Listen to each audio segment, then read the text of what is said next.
Hey everybody, Jeremy here from Blockchain WTF, and welcome to a very special end of the year edition of ICO or No.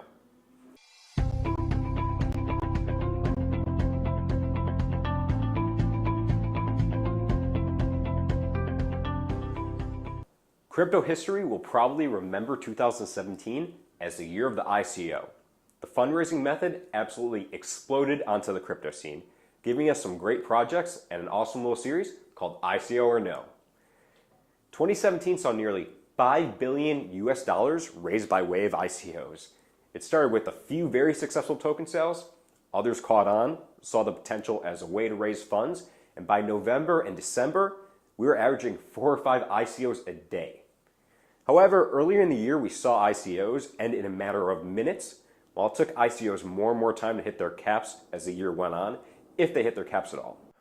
Of all the ICOs conducted in November and December, just a quarter hit their caps. 2017 has definitely been a wild ride, so we thought it would be fun to do an ICO or No year in review.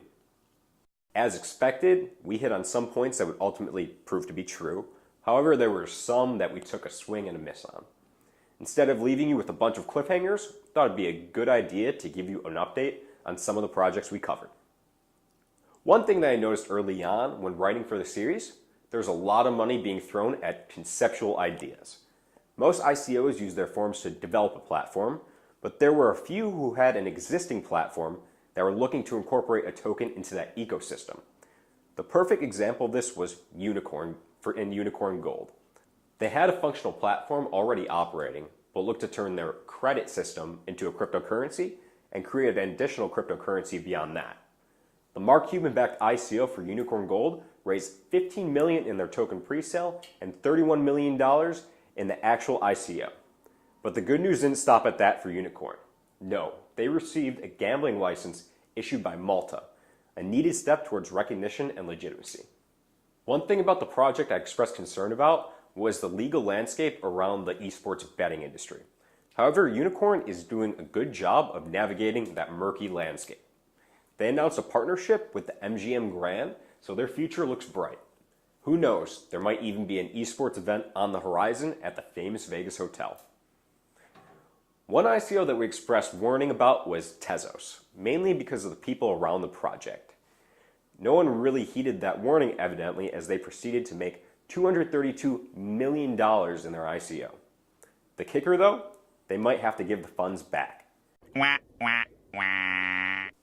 Several class action suits have arisen against Arthur and Kathleen Breitman, and it is likely the SEC has certainly become aware of their activities.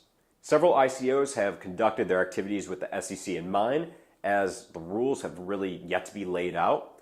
They think it's better to operate on the safe side. Tezos decided against this option, and now they're embroiled in several legal battles. The American court system, where these lawsuits are originating, isn't the fastest moving, but we'll see what ultimately becomes of Tezos. Right now, they are in anything but a comfortable position.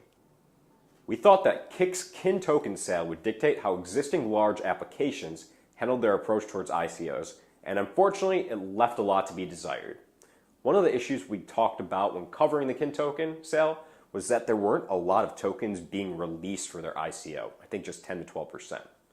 Obviously, the goal isn't decentralization. Businesses aren't willingly going to give up control of their applications, but the scarcity, mainly coupled with the lack of functionality, has really kept the project from taking off.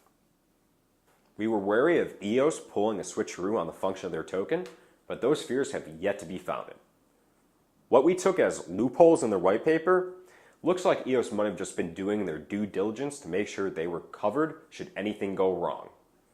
EOS seems to be going strong at well above its ICO price and has many excited about their distributed proof-of-stake consensus. However, it's important to note that there still is not a functional platform yet, so the jury's still out on this one. And while some of these projects have produced somewhat definitive results, most of these projects really just can't be judged yet. After all, if we did, we wouldn't have anything to cover for ICO in Review number 2, coming to a YouTube channel near you. Thanks for watching, not just this video, but every single ICO or No. Again, the support has been overwhelming.